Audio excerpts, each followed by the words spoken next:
My name is Rosemary Whitfield. I am 67 years old, a retired school librarian, and a widow.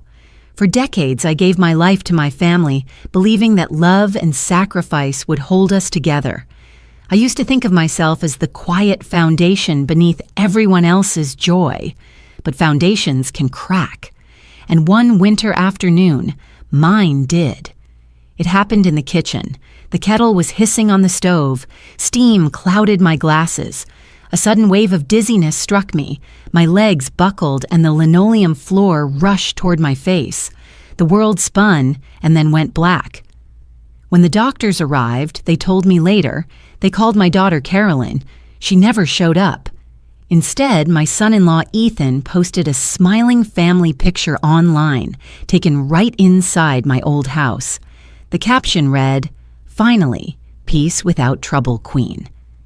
Imagine lying in a hospital bed with heart monitors beeping, IVs dripping, and your chest aching, then looking down at your phone and seeing that the people you raised, the people you trusted, were celebrating your absence. Not worrying, not praying, celebrating. My heart hurt worse than my body. In that moment, I understood the cruel truth. I was not a mother or grandmother to them anymore. I was an inconvenience erased. When I collapsed at home, doctors called my daughter. She never showed up. Instead, my son-in-law mocked me online, saying, "Finally, peace without trouble, Queen." So I picked up the phone and sold the house they believed was theirs. Who looks foolish now? I stared at that cruel post for a long time. The smiling faces around my dining table, the chairs Robert and I bought together, the laughter of my granddaughter Maya captured mid-frame, my eyes fixed on the words, "Peace, trouble, Queen." As if my very existence was noise, as if I were nothing but clutter to be cleared away. In that moment, something inside me shifted. The woman they thought was weak and fading away was still here, still breathing, and she was done being erased. Lying in the hospital bed, I whispered to myself, almost too quietly to hear, "If I am their trouble queen, then let me cause real trouble, once and for all." When I was discharged, I refused to wait for anyone to pick me up. I signed my papers, walked out with my handbag pressed to my chest, and called a cab. On the ride back to my small apartment, the city lights flickered through the window, each glow a reminder that life could still change course. My phone felt heavy in my lap. For years, I had avoided confrontation. For years, I swallowed insults disguised as jokes. For years, I allowed myself to believe that patience would win me love. But now, love had been replaced with public humiliation. Patience had become permission. I unlocked the phone, scrolled to a number I had not dialed in years, and pressed call. The line clicked, and a familiar voice answered, "This is Helen Brooks." She sounded exactly as I remembered, sharp, efficient, unafraid. "Helen," I said, steady though my hands trembled, "this is Rosemary Whitfield. I want to sell the house on Cedar Street. Right now." There was a pause. Then Helen, who had seen me fight for library budgets, who had stood beside me during PTA fundraising wars, gave a little laugh. Well, I was wondering when you'd call." Her words filled the silence of the taxi like a secret pact. At last, I had spoken aloud the decision that would change everything. "So let me ask you, if you were me, lying in that hospital bed, watching your family rejoice over your absence, what would you have done? Would you have stayed silent, waiting for scraps of kindness? Or would you have picked up the phone as I did, determined to take back what was rightfully yours?" Before I go on, I want to thank you for being here, listening to my story. These stories matter because too many of us have been quietly erased by the very people we once held close. If you've ever felt invisible in your own family, I invite you to stay with me until the end. And if my story speaks to you, consider joining this community. Subscribe, share your thoughts, let others know they are not alone. Because this is only the beginning. The real question is, would I truly sell the house my daughter believed was hers, the home filled with decades of memories? Or was this just the whisper of a broken heart seeking revenge? You will soon find out. When I think back to how it all began, I realize the unraveling of my life did not start in a hospital or with an online insult. It began 5 years ago, in the soft silence after Robert's funeral. My husband of 41 years had been my partner in every sense. Steady, kind, a man who believed laughter could carry us through anything. When he died, the house on Cedar Street, with its wide porch and creaking staircase, became unbearably quiet. I would walk through the rooms at night, touching the bookshelves he built, the chair where he read his newspaper, the corner where his guitar leaned against the wall. The echoes were heavy, and grief was a constant guest. Caroline noticed my loneliness, or at least she claimed she did. One evening, she arrived with Ethan and little Maya. They brought dinner in takeout boxes and sat with me on the porch. Caroline slipped her hand into mine. "Mom," she said, "you shouldn't be here all alone. It's not healthy." Ethan nodded solemnly. "A big house like this is too much for you to manage. Why not let us move in just for a while? We can help with the bills, keep you company, and Maya would love to grow up here." Maya, only 6 at the time, danced across the lawn chasing fireflies. Her laughter cut through my grief like sunlight after rain. When she called out, "Grandma, come see!" my heart swelled. In that moment, the offer seemed like a blessing. I told myself Robert would have wanted me surrounded by family, not silence. I agreed. At first, it was wonderful. Mornings began with Maya climbing into my bed, her small hands tugging at my sleeve. "Wake up, Grandma, pancakes!" Caroline cooked, Ethan mowed the lawn, and for a brief season, the house felt alive again. We ate dinners together at the long oak table, the same one where Robert once carved the Sunday roast. For a time, I believed my loneliness had been cured, but slowly things shifted. Subtly, at first. Caroline suggested I take the smaller bedroom upstairs so Maya could have the master suite. "She needs the space, Mom," she explained. "It will make her feel stable." I wanted stability for Maya, so I moved. Soon after, Caroline replaced the curtains Robert and I had chosen with ones she preferred. She painted over the wallpaper we had picked out in the 80s.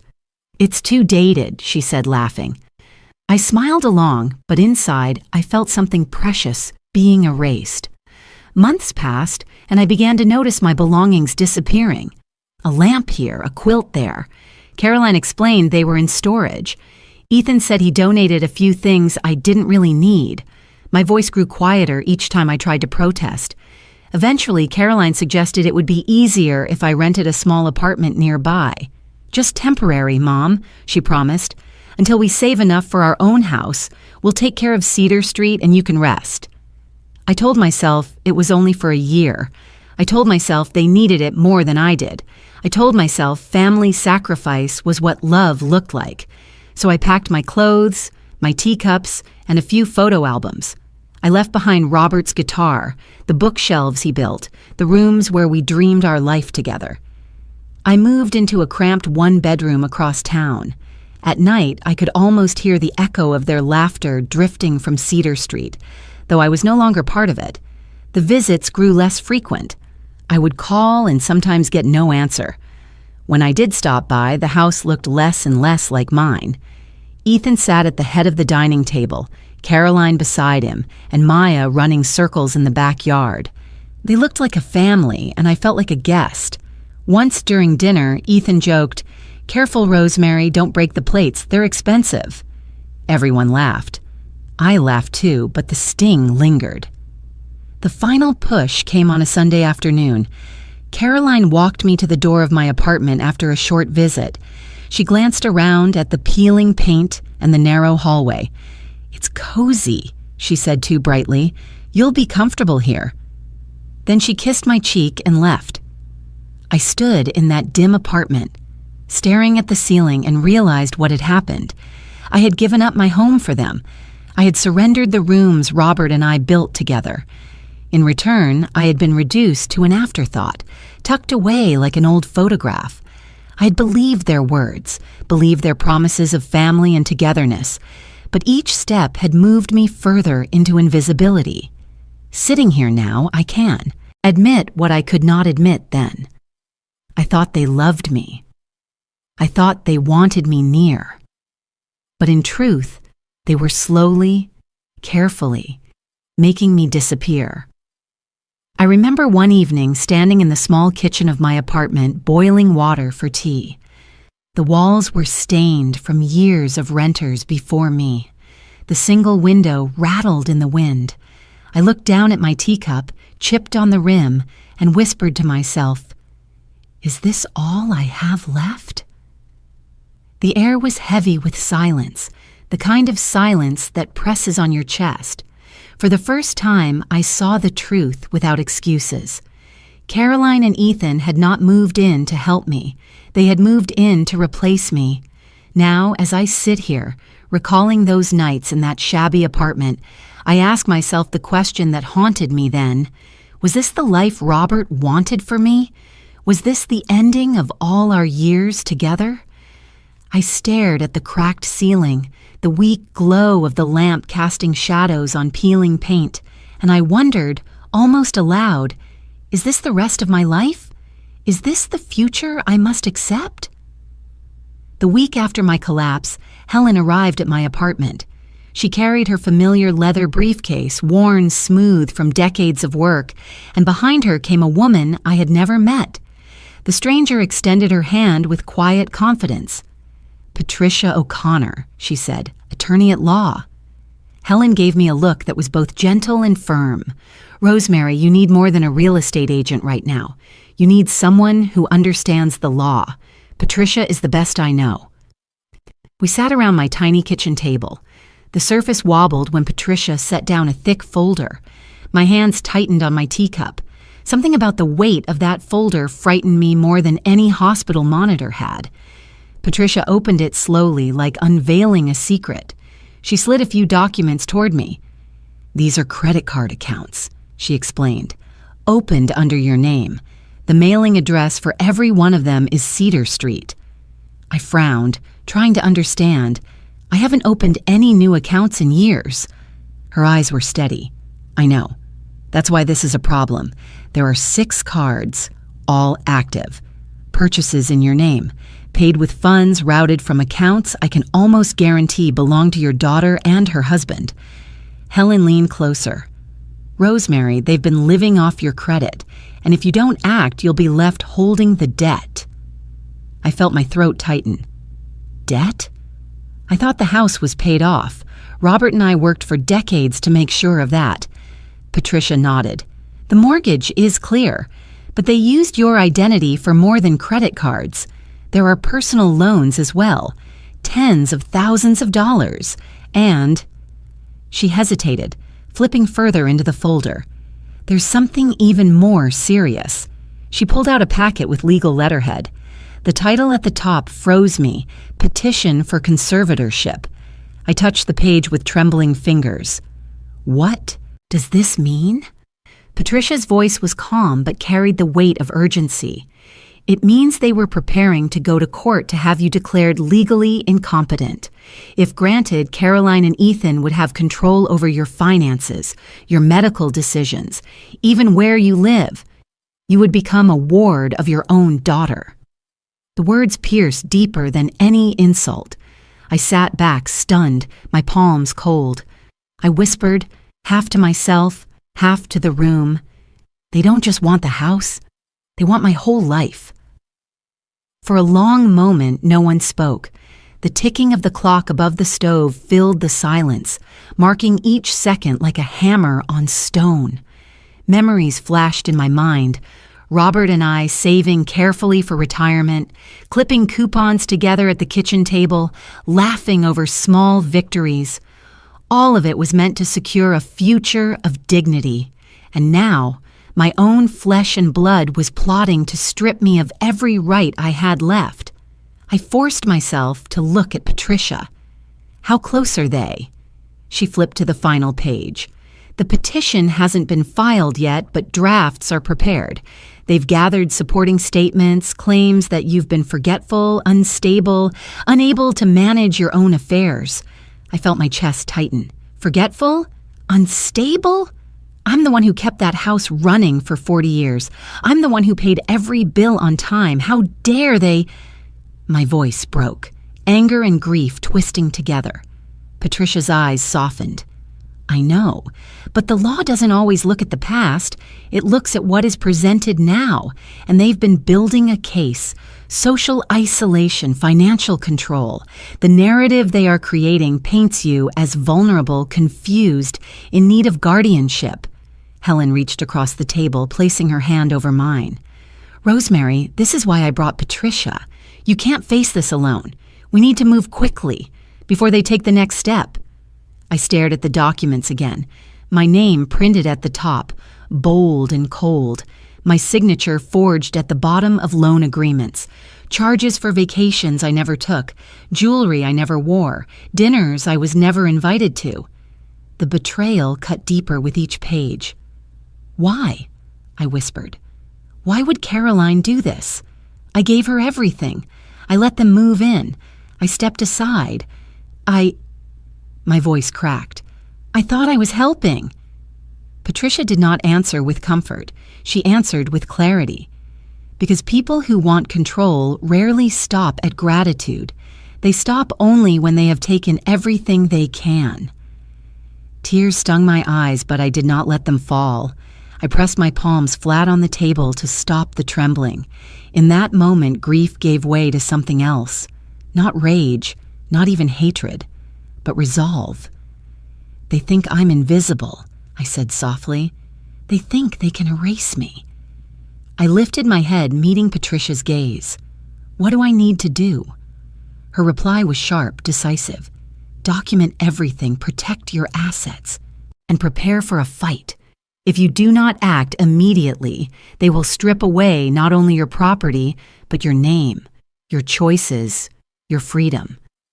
The word freedom echoed in my mind. I had lived my life believing freedom was guaranteed, that as long as I paid my bills, lived honorably, raised my daughter, I would be safe. But now I saw the truth. Safety could be stolen by the very hands you once trusted. The room felt smaller, the air heavier. I closed the folder slowly, the paper edges cutting into my skin. My hands would not stop shaking. For a moment, I let them tremble openly, no longer hiding my fear. Then, with deliberate care, I folded my fingers together and stilled them. I thought of Robert. What would he say if he were here? He would remind me of the night we faced foreclosure in the early years, when we fought side by side to keep the house. He would say, "You are stronger than you know, Rosie." And I realized he was right. I lifted my chin. All right, we fight. Helen gave a satisfied nod, and Patricia closed her folder with a decisive snap.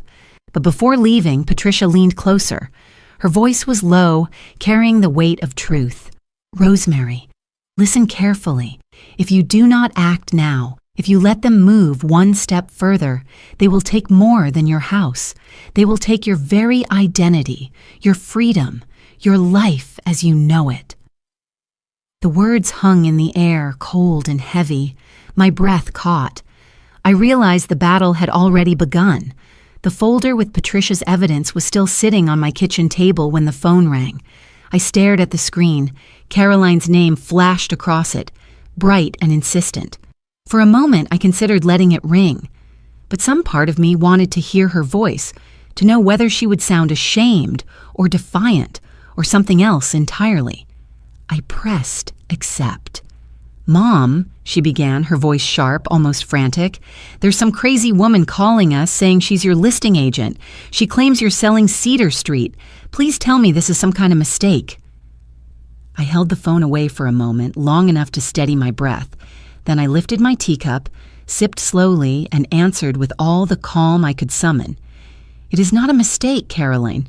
I hired her. I am selling the house. Silence. Heavy, shocked silence. I could almost hear the static of her disbelief on the line. Finally, Caroline burst out, "You can't do that. That house is ours. We've lived there for years. We've paid for improvements. I interrupted, my voice even. "No, Caroline, you lived there. You enjoyed it. But it has never been yours. It has always been mine. And now it will belong to someone else." The quiet that followed was louder than any scream. I pictured her standing in my old kitchen, gripping the phone, her face twisting with outrage. For years, I had been the one swallowing silence. This time, I let the silence do the work for me. When she finally spoke again, her voice was sharp as glass. "Mom, you're being unreasonable. Think of Maya. This is her home. You can't just rip it away. Families don't do this to each other." I leaned back in my chair. Families also don't abandon their mothers in hospitals while they celebrate online. Families don't open credit cards in someone else's name. Families don't plan to declare their own mother incompetent so they can seize everything she owns. Her gasp was audible. "You don't understand. Ethan explained everything." And then, just as I expected, his voice broke in from the background. He had been listening the whole time. "Rosemary," Ethan said smoothly, his tone low and practiced, "you're making a terrible mistake. Selling that house will only hurt all of us. And frankly, it won't work. We have legal rights here. You'll regret this." I closed my eyes, picturing him at my dining table, the head of the household he had slowly claimed for himself. Always confident, always so sure he could control the narrative. My grip tightened on the teacup, but my voice did not shake. "Legal rights?" I repeated softly. "You mean the forged loans? The conservatorship papers you drafted in secret? Tell me, Ethan, which of those rights will stand up in court?" The line went quiet again. The silence this time was not shock. It was calculation. I could hear him thinking, searching for the right tactic, the right lie. At last his voice returned, colder now. "You're old, Rosemary. You're confused. No judge will believe you. All anyone has to do is look at the way you've been living, alone in that sad little apartment. You think this makes you strong, but it just proves you need guidance. And when this is over, when the law is on our side, you'll be the one begging us for help." I let his words hang in the air. For years, I might have flinched, cried, begged them to reconsider. But not now, not after Patricia's folder, not after that social media post that stripped me of dignity while I lay in a hospital bed. I drew in a breath, slow and steady. "Ethan," I said, "you mistake silence for weakness. You mistake patience for confusion. But I see you now, I see both of you, and I will not disappear quietly." Caroline's voice returned, shrill with panic. "Mom, listen to yourself. You're destroying this family, all because of a misunderstanding. Just stop this now before it's too late." I set my teacup gently on the table. The sound of porcelain against wood was small, but in that moment it felt like a gavel striking. "No, Caroline, I am not destroying this family. You already did that when you chose greed over love." The line fell silent once more. I could hear the faint sound of Maya's laughter in the background, unaware of the storm raging around her. For her sake, I almost softened. Almost. But then I remembered the petition, the forged signatures, the photo caption mocking my very existence. My voice lowered, deliberate and final. "You believe you can frighten me with threats of law, but I have seen the evidence, and I am prepared to fight. If you think you can take my name, my freedom, my life, then by all means, try." For several seconds, there was nothing but static. Then Ethan spoke, his words a hiss. "You'll regret this, Rosemary. You'll regret it more than you know." I lifted the phone closer so they could hear every syllable. "Haven't you learned by now? Regret belongs to those who betray, not to those who finally stand up." I ended the call before they could answer.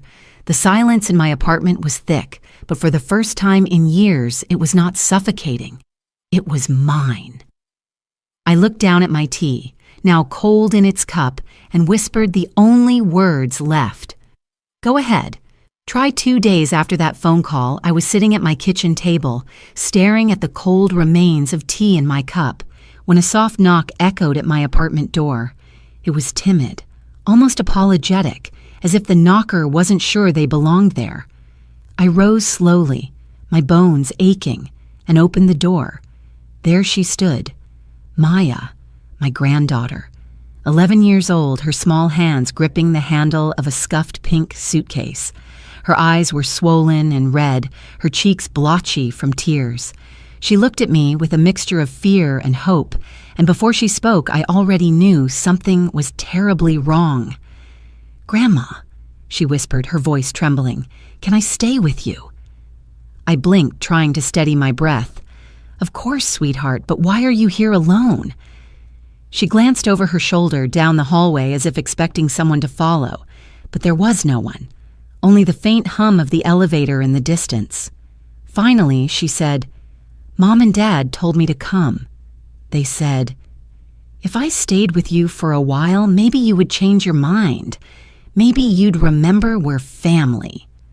Her words cut deeper than any threat Ethan had made.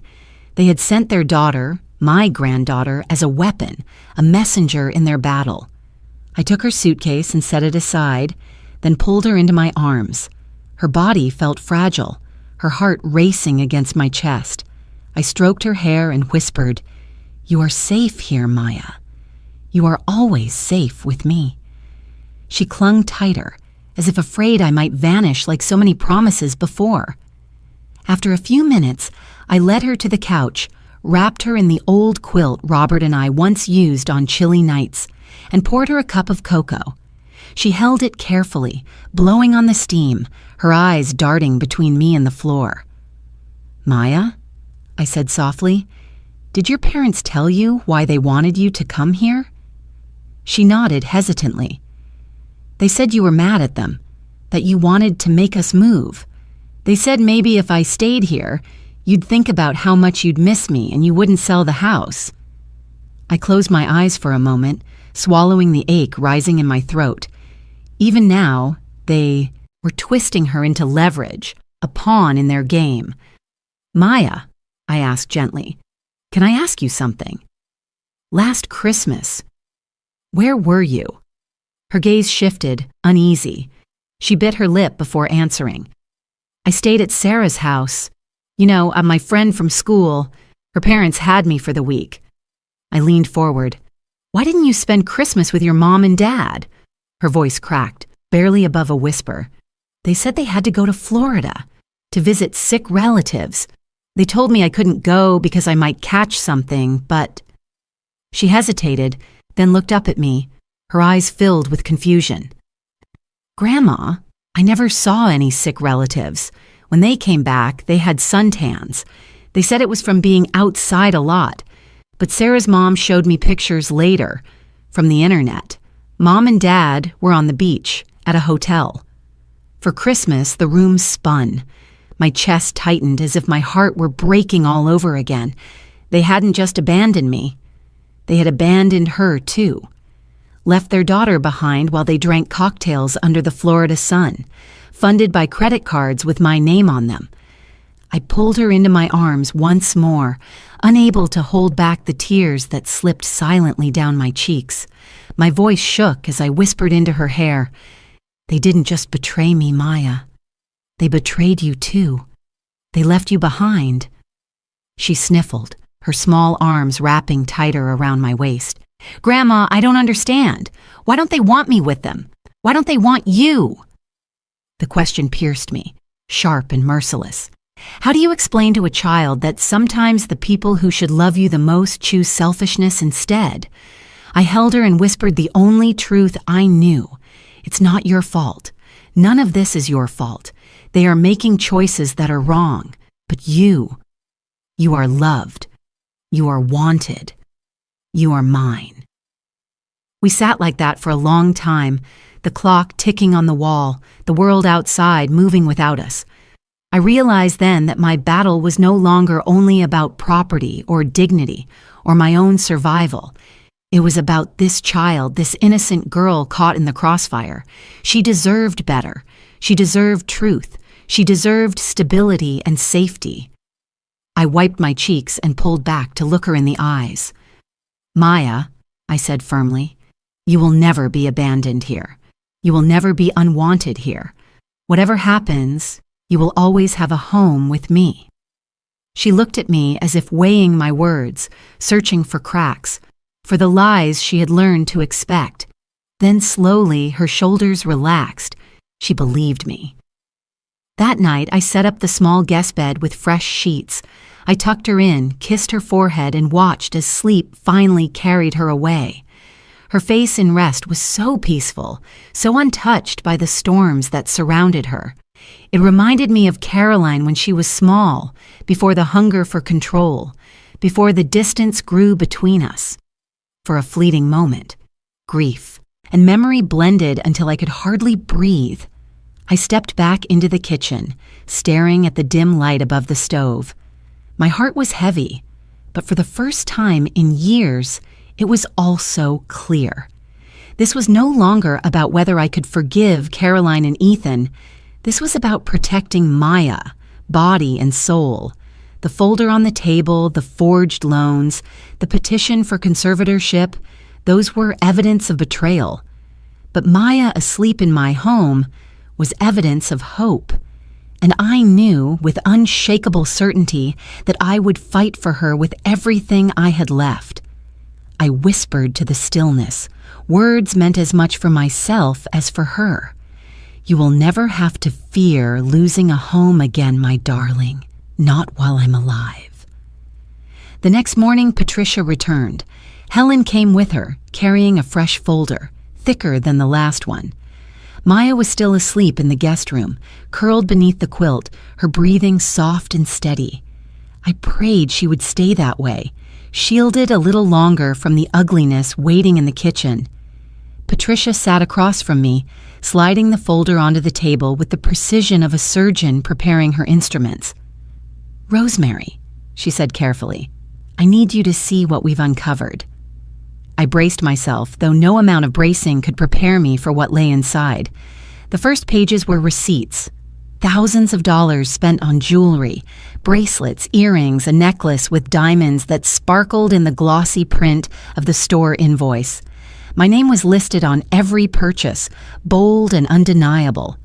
Patricia turned the page. "Spa treatments," she explained.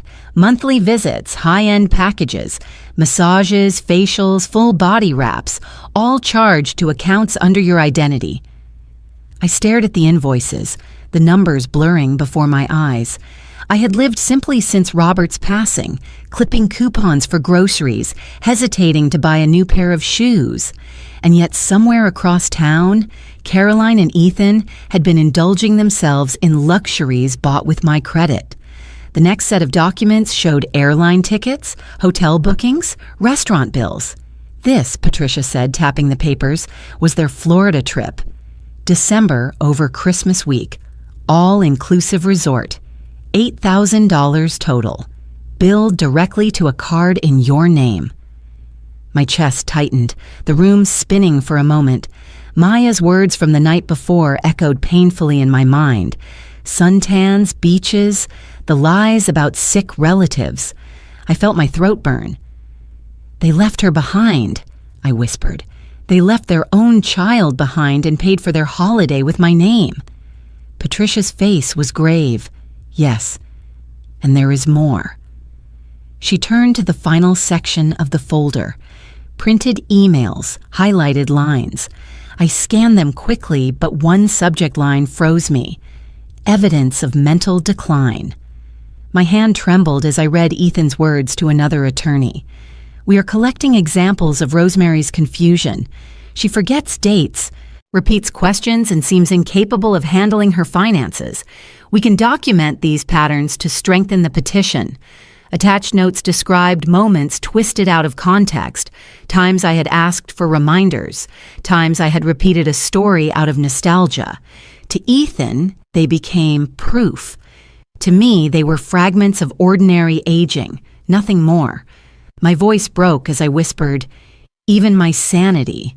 They want to bury that too." Patricia leaned forward, her expression fierce.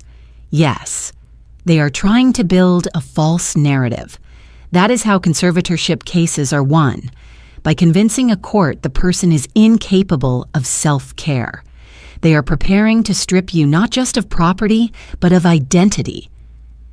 I pressed my hands flat against the table, trying to stop the trembling that had spread through my whole body. I had faced grief, loneliness, even humiliation. But this was different. This was erasure. They were not content with taking my home or my money. They wanted to erase me from my own story, rewrite me as a fragile shadow in need of rescue. The anger rose slowly, steady as a tide. I thought of Robert again, how he trusted me to manage our affairs, how he once said, "Rosie, you're the strongest woman I know." I thought of Maya, asleep in the next room, depending on me to be the shield her parents refused to be. I straightened my back. My voice was low but certain. If they think they can silence me with lies, they are wrong. Helen reached over, her hand warm on mine. "That's the Rosemary I remember." Patricia closed the folder, her eyes locked on mine.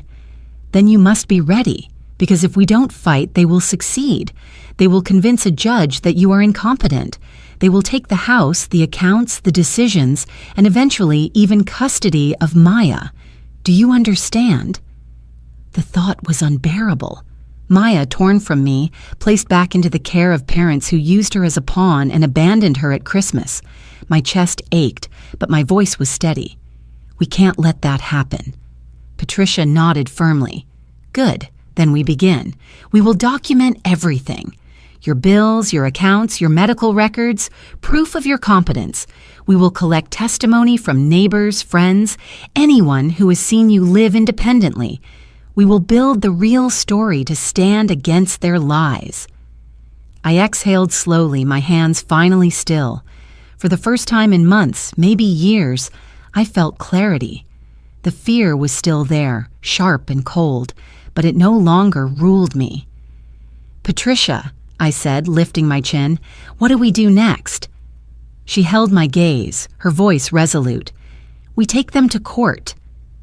The first sound you would hear, if you were sitting where I sat, was the crack of a gavel cutting through whispers. I stood with Patricia at my side. Helen sat behind us. My palms were damp, but my back was straight. I fixed my eyes on the seal above the bench. I could hear shoes scuffing, the faint rattle of chains on the gallery rail, the distant cough of an old vent. "Case number 19-447, the clerk announced. Paper rustled. A microphone hummed. The prosecutor rose and read the charges. His voice was patient and precise. Financial fraud, identity theft, misuse of credit instruments, contributory child neglect. Dates and sums. Each word struck like a small hammer. Every line added weight to my chest. Every number felt like a digit carved into bone. Caroline and Ethan stood at their table with their attorney. I did not look at their faces. I looked down at my teacup hands and thought of Maya asleep in my guest room the night before. I thought of Robert building bookshelves. I thought of the promise I whispered when Patricia said we would fight. Then I raised my head and breathed. The judge asked if there were preliminary motions. Their attorney spoke first. His tone had the syrup of concern poured over steel. "Your Honor, the respondents acted out of care. The mother has displayed recent confusion and lapses. My clients sought guidance from counsel and medical professionals to protect her well-being." He spread his hands. "This is a family matter, not a criminal one." Patricia waited for silence before she stood. "Your Honor, the evidence will show a calculated campaign to strip a competent woman of her property, her name, and her autonomy. We will present forged signatures on loan applications, active credit cards opened in Mrs. Whitfield's name using the Cedar Street address, and expenditures having nothing to do with her care. She placed a binder on the lectern. We will also introduce evidence regarding the minor child. The judge nodded once. Proceed. The prosecutor called a representative from the bank. He described how applications were submitted, how accounts were verified using the Cedar Street address, how payments originated from a joint account held by Caroline and Ethan. Screens displayed magnified copies of statements and applications. My name stared back at me. Then came the manager from the jewelry boutique. She testified to purchases in my name, a diamond necklace, a gold bracelet, dates that matched statements I had never seen because my mail was redirected. Patricia leaned toward me. "You are doing well," she whispered. "Breathe." When it was our turn, Patricia guided the narrative the way a careful hand guides a boat through rough water. She offered the screenshot of Ethan's post taken inside my dining room. The caption filled the screen in harsh letters. "Finally, peace without trouble, Queen." The words needed no commentary. Patricia called me to the stand. My oath sounded small in the large room. I told the court about the afternoon I collapsed, about the monitors, about waiting for a daughter who did not come while laughter filled my house without me. I kept my answers spare. Yes, I have lived independently for years. I pay my bills. I manage my medications. I drive myself to appointments. No, I did not authorize any loans or new cards. When the defense suggested I confuse dates, I replied by naming the due day of each utility, my pharmacy refill schedule, and the exact amount of my rent. The defense sat down. Patricia called Maya. The bailiff adjusted the microphone and asked her to speak clearly. She nodded once and stood on tiptoe. My heart clenched. She wore a navy dress and held the rail with both hands. Her voice was small but steady. On Christmas, I stayed at my friend Sarah's house for a week. Mom and Dad said they needed to care for sick relatives. When they came back, they were tan. Patricia asked one more question. "Did you later see photographs of your parents in Florida during that week?" Maya nodded. "Yes, on the beach."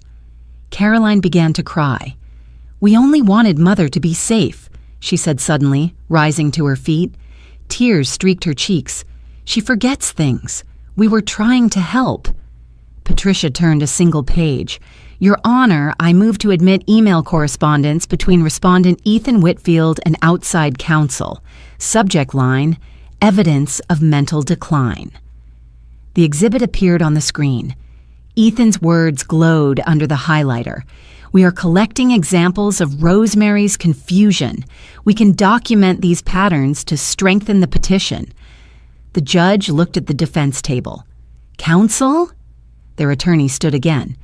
"Your Honor, families often consider guardianship when a loved one shows signs of decline. Any correspondence reflects concern, not malice." Patricia's voice was mild.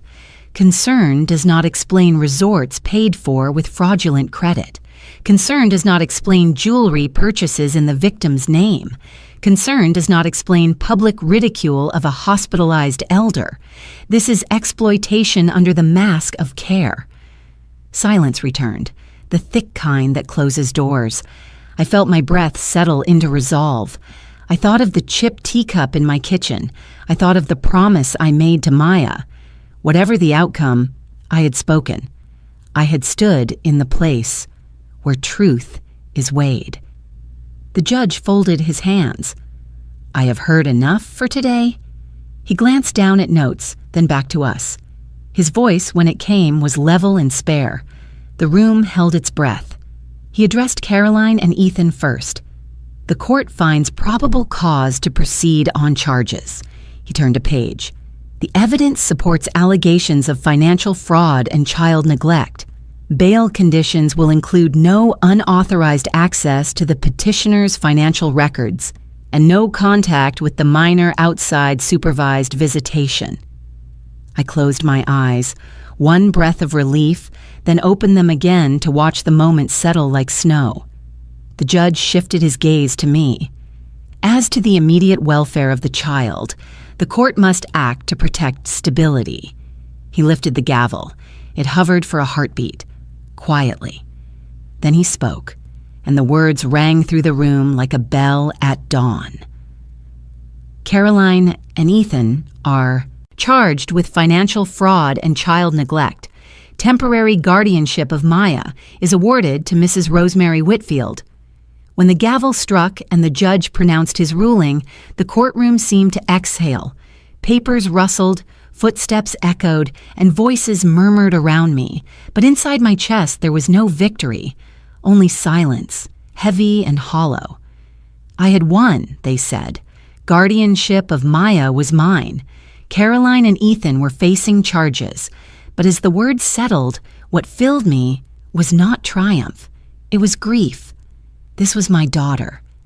The baby I once carried on my hip. The child I soothed to sleep with lullabies when thunderstorms rattled the windows. I remembered her small body curled against me, her hair damp with summer sweat, her little voice whispering, "Sing again, Mama." And I did, over and over, until she drifted into dreams. Now that same daughter sat across from me in court, accused of stealing, of neglecting her own child, of mocking me in public. And I, her mother, was fighting her for custody of my granddaughter. The ache of it was almost unbearable. As the bailiff guided Maya toward me, I felt torn between two lives. In one, I was still Caroline's mother, desperate to shield her, desperate to see her turn back from this ruin. In the other, I was Maya's protector, called to stand where Caroline would not, to hold the line she had abandoned. I thought of Robert, long gone. What would he say, seeing his daughter in chains of her own making? What would he feel, knowing his wife had to step into a role that should never have been hers, to raise a grandchild as her own, because her child could not be trusted? The moral weight pressed down. Was I betraying my duty as a mother by standing against Caroline, or was I fulfilling it by protecting the innocent she had left behind? The questions tore through me, sharp as glass. If I had been a better mother, would Caroline have chosen differently? Had I failed her somehow, in ways I could never repair? Each thought was a blade, cutting through the fragile skin of resolve. I looked at Caroline then. She was weeping, mascara smudged, her head bowed. For a moment, my heart lurched toward her. I wanted to run to her, to hold her as I once did, to tell her that no matter what she had done, she was still mine, that some part of me would always love her. But then I remembered Maya's voice the night she arrived at my door. "Why don't they want me, Grandma?" That question had no answer. It had only consequences. I realized in that instant that love, without responsibility, becomes poison. Caroline's choices had already answered for her.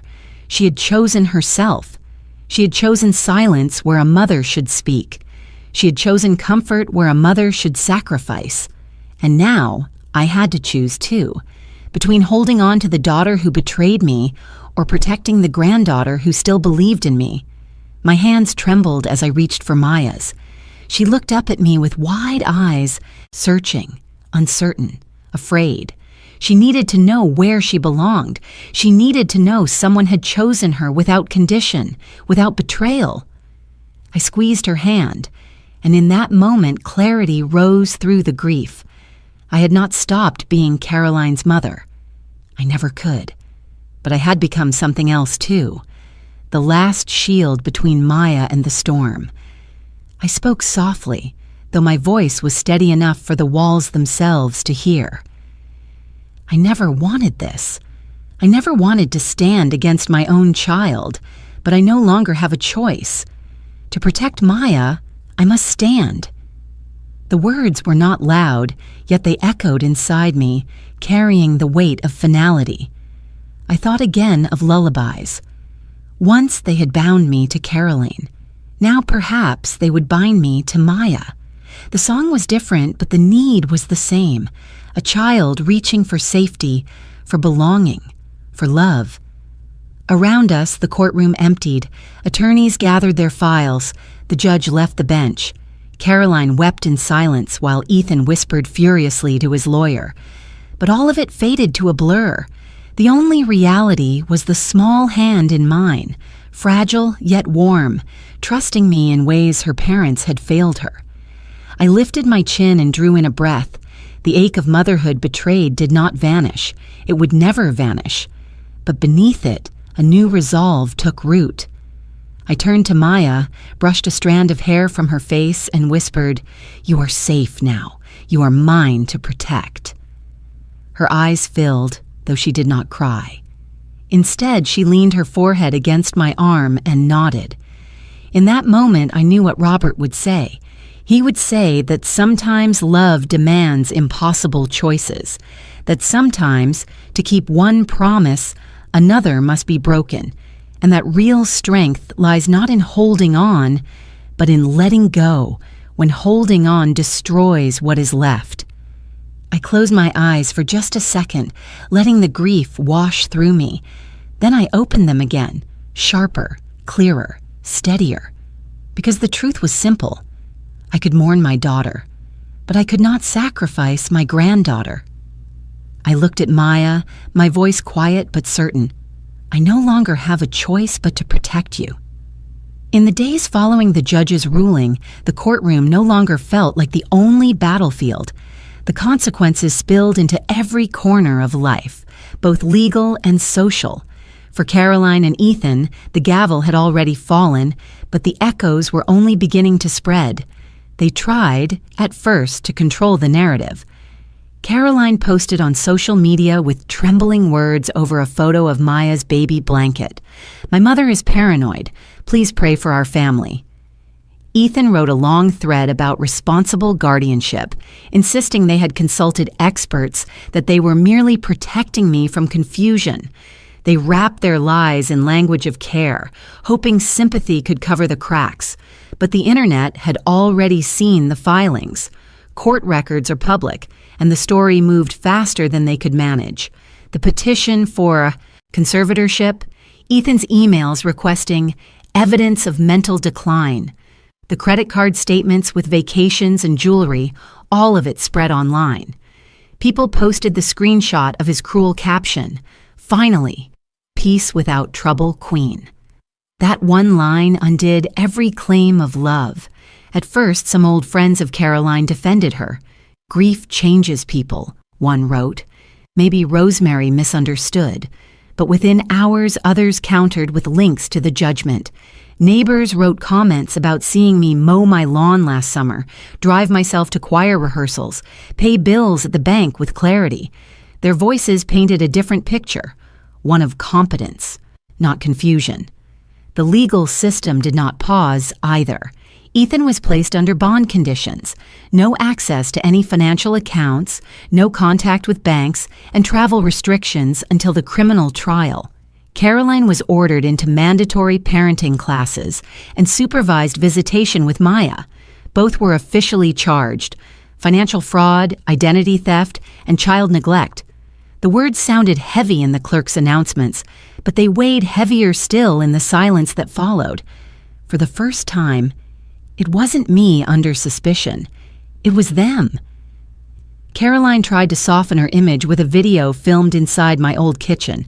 She wore one of my sweaters and held a mug I once loved, saying softly, "I only wanted my mother safe. Everything else is misunderstanding." The video looked polished, but the comments cut through. Someone posted, "Is abandoning your child at Christmas a misunderstanding too?" Another attached the resort receipt in my name, alongside photos of Caroline smiling on a Florida beach. Ethan fared no better. Cameras caught him outside the courthouse, jaw locked, as reporters pressed him. "Mr. Whitfield," one asked, "how do you justify leaving your daughter with friends while you vacationed in Florida on your mother-in-law's credit?" He tried to speak about stress and family privacy, but his lawyer pulled him away, muttering, "No comment." The clip aired on local news that evening, and in the neighborhood around Cedar Street, silence grew louder than words. The same neighbors who once waved at Caroline when she walked Maya to school now crossed the street. The grocery store cashier who used to ask about their family rang up their items with curt efficiency, avoiding eye contact. Even relatives who once doubted me stopped calling them. One cousin sent me 3 words that meant more than an essay. I was wrong. The house itself was no longer theirs to claim. Helen finalized the sale, handing keys to a young couple with twin toddlers. A neighborhood blog posted, "New family starts on Cedar Street." I stared at the photo of the porch, both saddened and relieved. That chapter was closed, and no performance online could reopen it. Still, the most striking image burned itself into memory the following week. Patricia and I were waiting outside the courthouse for a procedural hearing when Ethan walked out with his attorney. His suit was neat, his face cold, but no one moved toward him. Cameras were present, but smaller in number now. A reporter who had once taken his words at face value kept her eyes on her notes.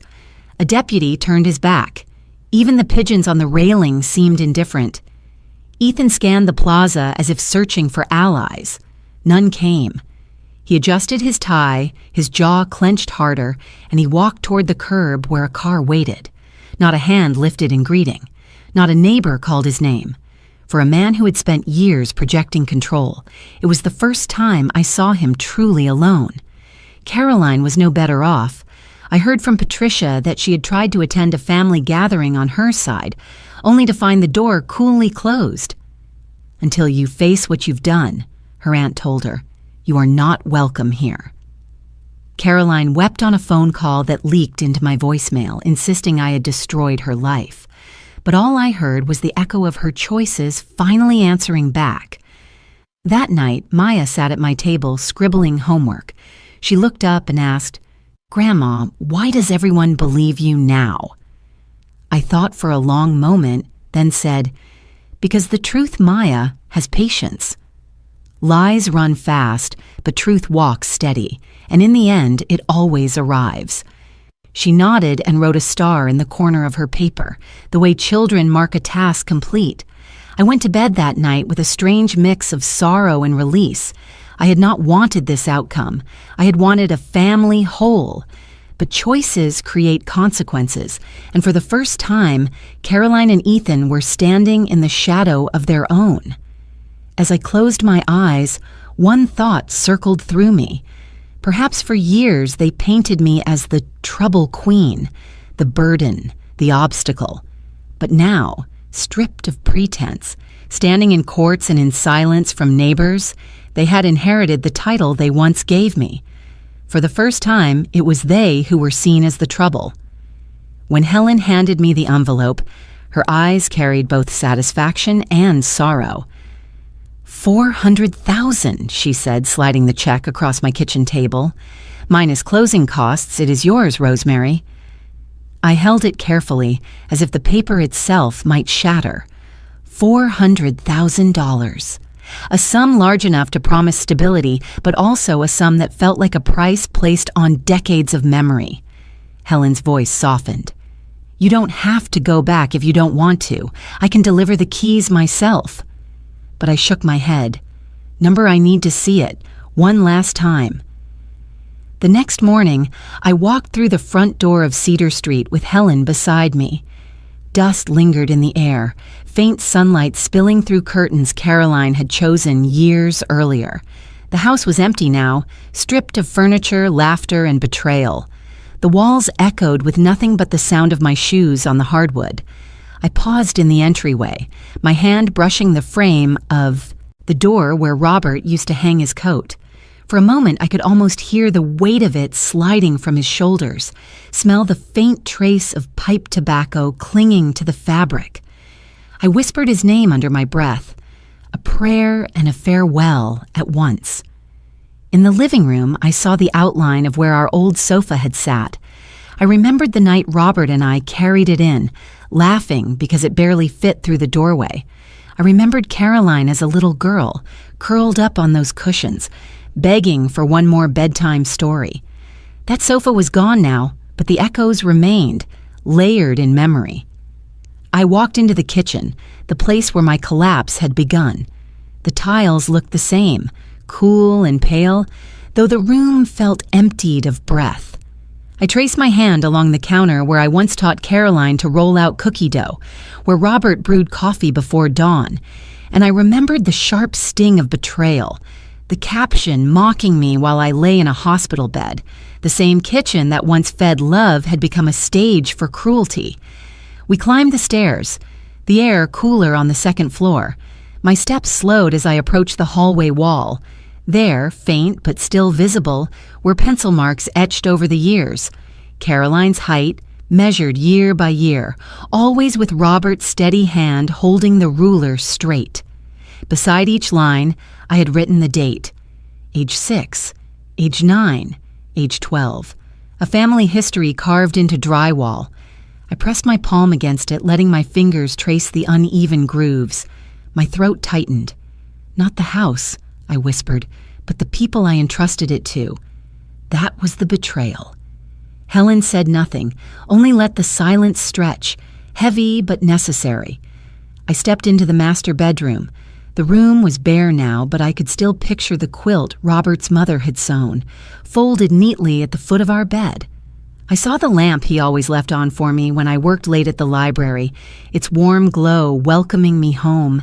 The memory hurt, but it also comforted. The house had been loyal in its own way. The betrayal had never come from wood or stone. It had come from flesh and blood. We made our way back downstairs. I lingered in the dining room, my hand resting on the chair rail where Maya had once pressed stickers, giggling at my mock scolding. The image of her at my apartment table working on homework under my care gave me strength. She was the reason I was standing there, closing one door so I could open another. Finally, I stood once more in the entryway. Helen placed the keys in my hand. They felt heavier than the check, heavier than paper had any right to feel. I closed my fingers around them, then slowly opened my palm. One by one, I let the keys drop into Helen's waiting hand. The sound was small, metal against metal, but final. I turned back for one last look. The sunlight caught the floor, painting it gold. In that moment, I understood something I had resisted for years. A house does not hold us. It shelters us. What holds us is the love we choose to protect or to betray. I stepped outside. Helen followed, locking the door behind us. The air was crisp, the street quiet. For a moment, I imagined Caroline and Ethan peeking from the shadows, still clinging to what they had lost. But they were not there. Only memory remained. As I walked down the steps, I whispered to myself, "This house never turned against me. The betrayal came from those I trusted within it." I reached the gate, turned the latch, and let it swing shut. Behind me, the door of Cedar Street closed for the last time. The day after we closed the door on Cedar Street, Maya and I drove north until the city thinned into open fields and the air took on the smell of water. The house we chose sat close to a small lake, low and simple, with weathered shingles and a porch that faced the morning. A narrow dock stretched into the blue like a sentence finally finished. When I turned off the engine, the only sounds were wind in the reeds and the soft ticking of a cooling hood. Maya jumped out first, her sneakers crunching on gravel. "Grandma, look," she said, pointing toward the water. A pair of ducks arrowed past, their wakes drawing two clean lines on the surface. For a long moment, we simply stood and listened. After months of courtrooms and whispers, the quiet felt like a gift handed back. Inside, the rooms were small and honest. Pale walls, wooden floors, a narrow kitchen with a window over the sink. I set my old chipped teacup on the sill, the same cup that had weathered bad news in cold apartments, and it seemed right there, catching the square of light that fell through the glass. An anchor can be porcelain. An anchor can be something you refuse to throw away.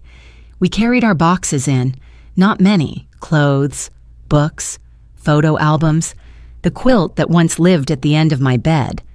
Maya claimed the smaller bedroom facing the birch trees.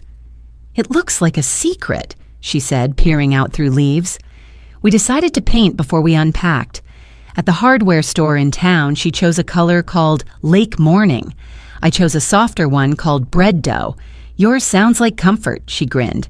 Yours looks like beginning, I said. We painted with the windows open. Dragonflies drifted through and out again. Maya rolled blue onto her walls with grand strokes, a constellation of splatters on her forearms. I cut careful lines at the trim, then laughed when she dabbed a dot on the tip of my nose. For the first time in longer than I could measure, laughter came without apology. A breeze lifted the drop cloths. The room smelled of fresh paint and birch, and the possibility of a new shape to an old life. After lunch on the porch, peanut butter sandwiches, sliced apples, Maya pointed to the small patch of soil beneath the kitchen window. "Can we plant something?"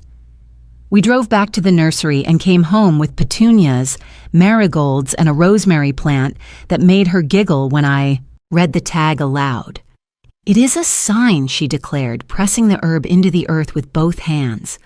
I thought of the years I had spent invisible in a house with my name on the deed, of the petition that tried to label me incapable. I brushed soil from my palms and whispered, "Not invisible anymore." We worked until dusk. Birds stitched the sky. The lake turned to pewter. Our shadows lengthened across the floorboards. I hung white curtains, the kind that breathe when the window is open. Maya unpacked her books, arranging them by color. Then she lined the sill with smooth stones she had collected at school, small planets orbiting the glass. On a nail beside the kitchen doorway, I hung a frame with 3 photographs. Robert in his corduroy jacket, laughing. A younger Caroline on a carousel, hair flying. Maya at 6, asleep on my shoulder, her hand still clutching a crayon.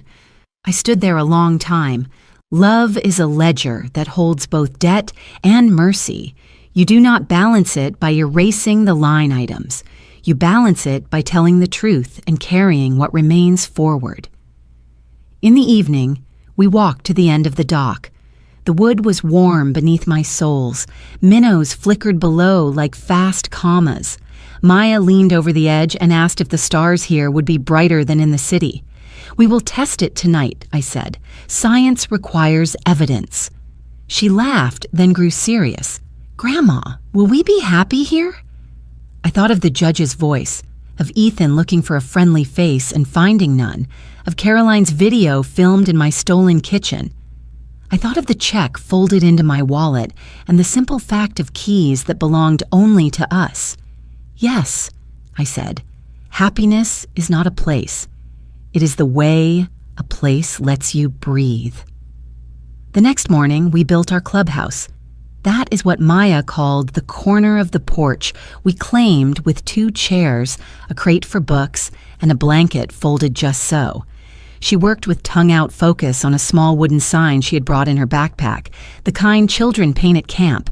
With careful strokes, she lettered, "Grandma and Maya's Clubhouse.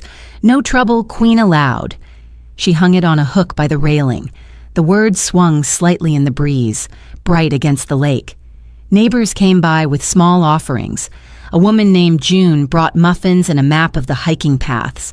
An older man, Sam, fixed the sticky latch on the screen door and waved away my thanks. Their kindness did not feel like pity. It felt like welcome. Each visit stitched us a little tighter into the fabric of the street. At noon, we planted more. Basil in a tin pail, zinnias by the steps.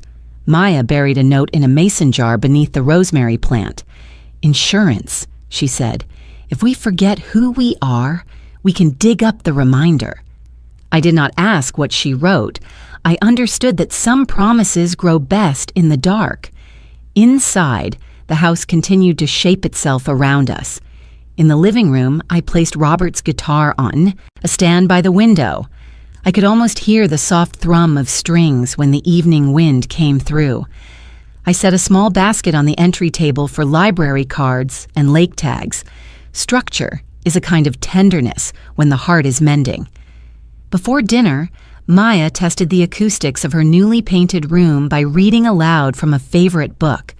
Her voice rang clear. The blue walls held it faithfully.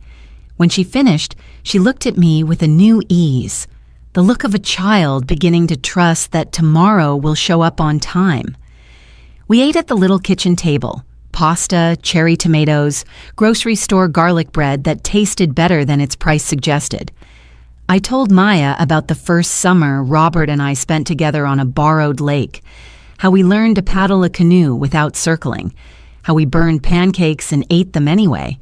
She asked for the story again while we washed dishes, so I told it slower, letting the water and the memory run.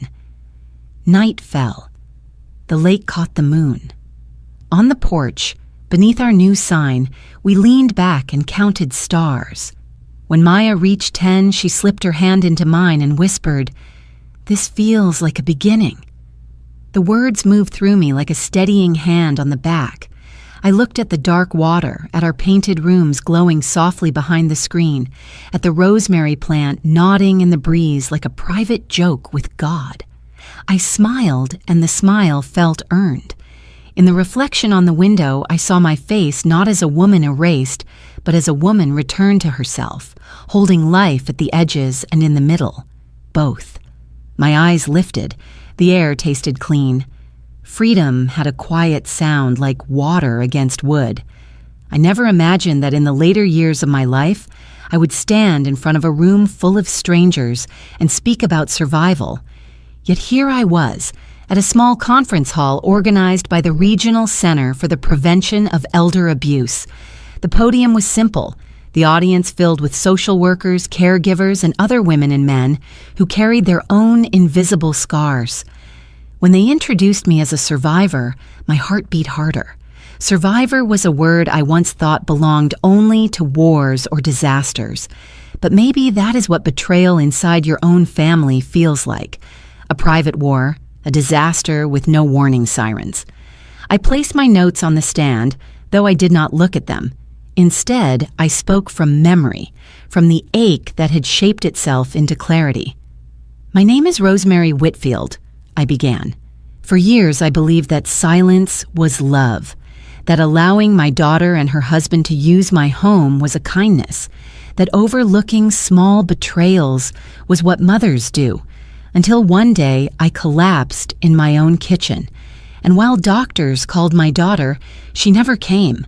My son-in-law celebrated online, calling me the trouble queen. There was a hush in the room. Some people leaned forward, others lowered their eyes. I continued, steady but without bitterness. I discovered more than absence. I found financial fraud, loans in my name, plans to strip me of my independence under the excuse of guardianship. They wanted not just my home, but my voice, my place in the world.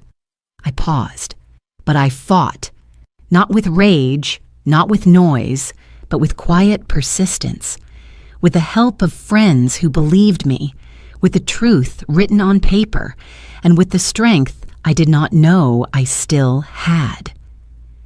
A woman in the front row nodded, tears brimming in her eyes. Another man clenched his jaw as though holding back his own story. "I stand here not to curse them," I said. "They will face their consequences. I stand here because stories like mine are more common than many want to believe. Elder abuse hides behind polite dinners and family photos. It wears the mask of concern. It convinces us that being erased is somehow our fault. But I tell you this, being called trouble is not shameful when trouble is the only way to reclaim yourself." I let the silence breathe, then repeated slowly so the words would anchor. They called me Trouble Queen. But sometimes, causing trouble is the only way to find yourself again. Applause rose, not loud or theatrical, but steady and respectful, like waves reaching the shore. I stepped down from the podium, lighter than when I had walked up. Later that evening, back at the lake house, I told Maya about the meeting. She was sitting on the porch, her homework spread out beside a cup of cocoa.